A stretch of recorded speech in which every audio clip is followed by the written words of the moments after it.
بسم الله الرحمن الرحيم. الرحمن علم القرآن، خلق الإنسان علمه البيان. الشمس والقمر بحسبان، والنجم والشجر يسجدان. والسماء رفعها ووضع الميزان، ألا تطغوا في الميزان، وأقيموا الوزن بالقسط ولا تخسروا الميزان.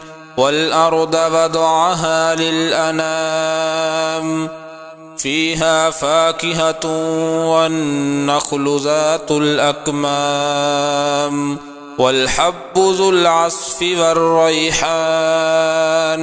فبأي آلاء ربكما تكذبان؟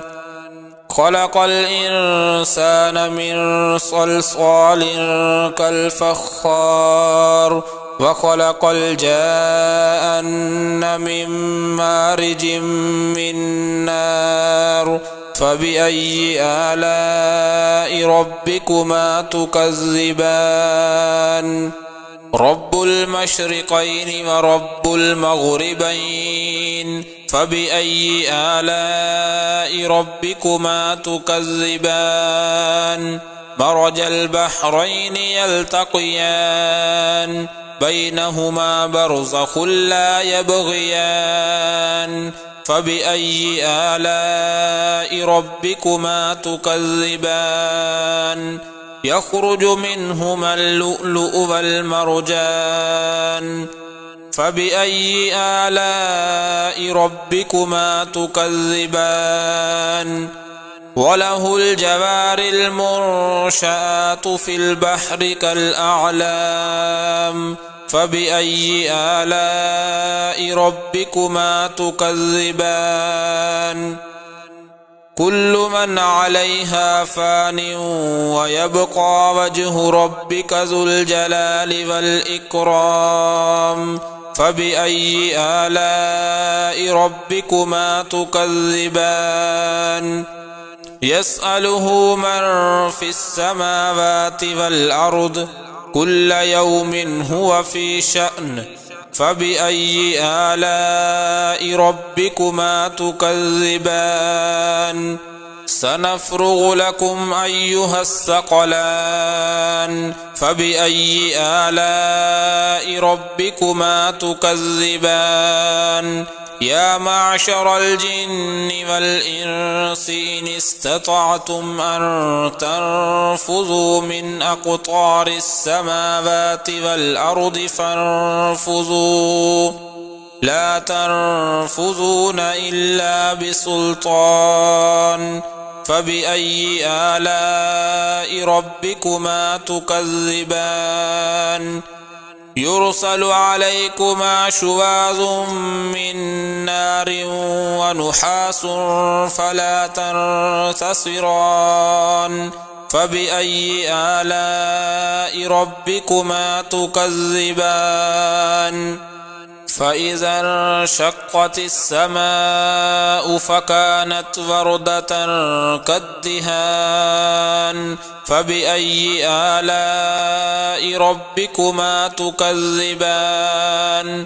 فيومئذ لا يسأل عن ذنبه إنس ولا جان. فبأي آلاء ربكما تكذبان؟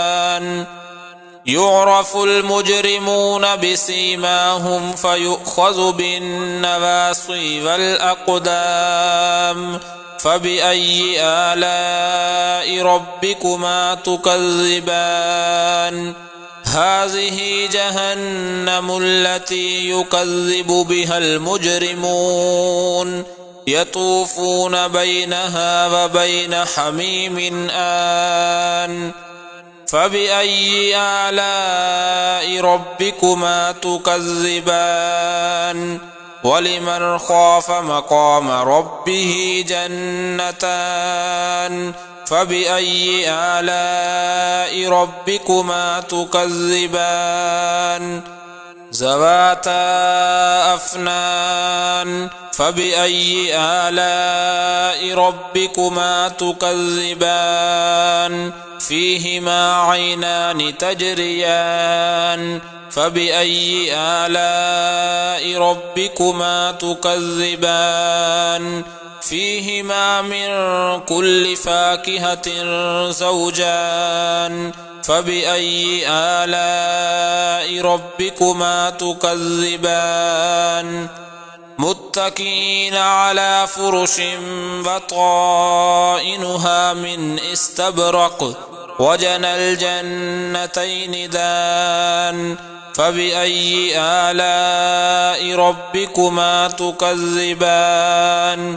فيهن قاصرات الطرف لم يطمثهن إنس قبلهم ولا جان فبأي آلاء ربكما تكذبان كأنهن الياقوت والمرجان فبأي آلاء ربكما تكذبان هل جزاء الإحسان إلا الإحسان فبأي آلاء ربكما تكذبان ومن دونهما جنتان فبأي آلاء ربكما تكذبان مدهامتان فبأي آلاء ربكما تكذبان فيهما عينان نضاختان فبأي آلاء ربكما تكذبان فيهما فاكهة ونخل ورمان فبأي آلاء ربكما تكذبان فيهن خيرات حسان فبأي آلاء ربكما تكذبان حور مقصورات في الخيام فبأي آلاء ربكما تكذبان لم يطمثهن إنس قبلهم ولا جان